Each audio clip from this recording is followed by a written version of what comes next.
life fast paced. Crazy how quick I double do. Polarized productivity basically means you don't go anywhere between the polarities of resting and working. The problem most of us high achievers and productivity nerds have is that when we're working, we feel like, we constantly have a phone around us, we're constantly getting distracted, we're constantly giving ourselves excuses to not work as hard, but whenever we're resting, we feel guilty for not working enough.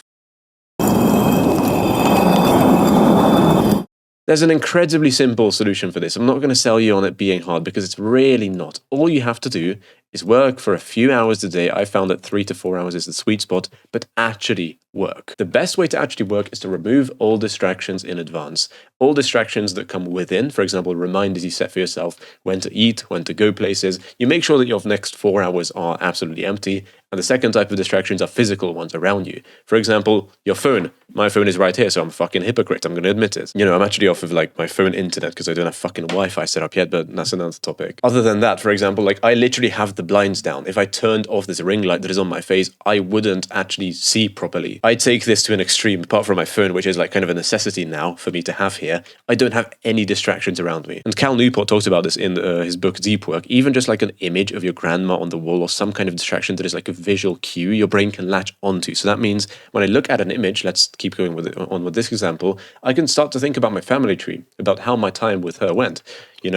That's a cool and wholesome thing, but maybe it's not the best thing to do while you're trying to work. So the best entrepreneurs take this to an extreme and they work in fucking closets and lock themselves in. Did you ever think about where the phrase locking in came from? So to set up these kind of systems, all you have to do is ask yourself this one question.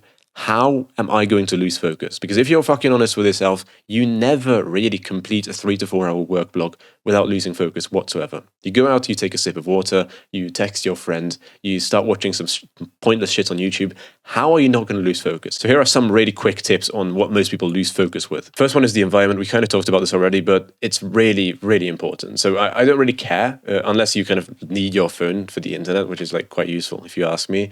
Unless that is your excuse, I don't care. Don't have your phone near you whatsoever. I know I showed you that I have mine here. I never do, unless I actually really need it. And if you're saying, oh no, what if it's an emergency? What if I get a call from this person? Listen, if it is really an emergency, they're going to be calling the police. They're going to be calling 911, okay? It's not an emergency. And if it is, you're not going to be the first person to know about it. Make sure that you have just no clutter on your desk. If I showed you my desk right now, it's clean as fuck because I'm not giving myself opportunities to latch onto. All I have is my phone in this case because I'm the fucking exception, and water because I put it here before I actually need it. This isn't always, elimination. It can also be addition. It can also be adding things which you might need. Now, of course, you can't bring the toilet here, so that's something that you need to, go to before you lock in. But water, for example, or a snack if you're going to get hungry, are some very, very logical additions to add to your environment before you start getting to work. This also goes onto digital environment. Guys, if I showed you my YouTube right now, this is what it looks like. I have people that I'm subscribed to. I can check out their channels if I really want to. But other than that, I don't have random shit recommended to me. I have to search for it if I actually want something. Furthermore, if I go on Instagram, let's say I have this newsfeed eradicator. You can all find this. I think it's unhook, the first one. Second one is newsfeed eradicator. Everything that could potentially derail me, I've already thought of it before the fact. It all comes down to sitting down and having the fucking honesty to admit yourself that yes, I do get distracted quite often and I could do a lot better if I didn't. I could actually get to this side of the spectrum where I'm 100% locked in.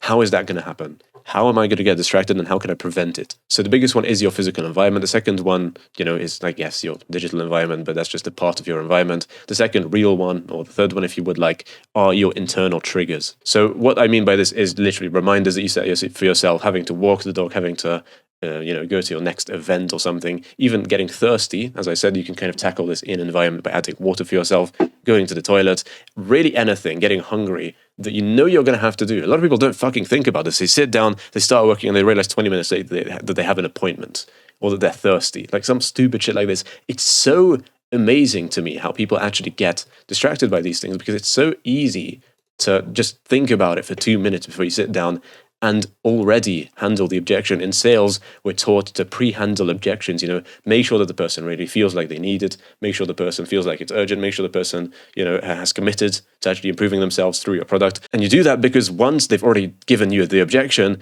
it's much harder to tackle it. It's the same thing here. Once you've sat down and you already feel the thirst, you're like, oh, I can't be bothered to get up. Oh, you kind of make yourself these excuses. And if you do get bothered to get up, you walk out your room, there's so many other distractions right there. Your roommate might be in the common area. easier. You might notice a snack and you might start eating. You might go to the toilet as well. Not to say that these things are bad things to do necessarily, but they are definitely distracting. So just pre-handle the objections or just pre-do the fucking environment for yourself. It's really not that difficult. And finally, this is also something that I kind of had to teach because it is quite difficult, is when you rest, don't do any fucking work. 0%. You're not allowed to think about it. Now, you can sit down and think about work if there's a very important task, but that is part of working, in my opinion. If you're resting, which could also be like playing sports or something else, anything that is not to do with work, you don't want to be in this zone in the middle. This is where you fucking die, because this is where you feel guilty if you're not working, but you're not even rested. Like the actual neurologic processes, which amount to rest, encoding your memory, giving you back the energy that you kind of lost. Anyway, and like anything that is really about resting and literally what neurologically resting means, you're not getting any of those benefits if you're constantly stressed out, if you're guilting yourself, if you're shaming yourself, and you're worrying. It's just not going to happen. So the best thing you can do to actually be 100% rested is to do this well in the first place. Because the best way to not be anxious and guilty about not working enough is to work enough. And you're going to be working enough, not when you work a lot, but when you work well, when you work efficiently, when you work smart, when you work on the right things.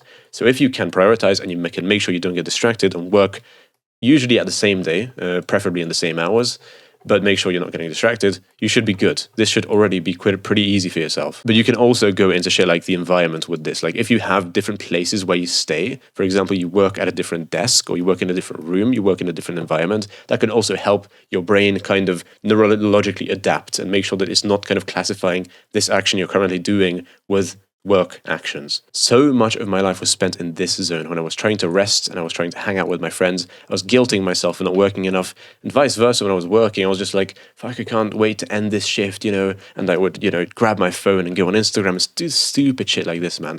If you can actually have a bit of intention with this, and I'm not asking for much, right? This isn't that much time. The typical workday is 8 hours. If you just have half of that and focus for half of that time, maybe even a third of that time, but you really do, you're intentional with it. You pre-think what might get you distracted. You remove those. And whenever you're actually resting, you give yourself the time to rest. You're going to be so much more fucking productive. Your mind is going to thank you.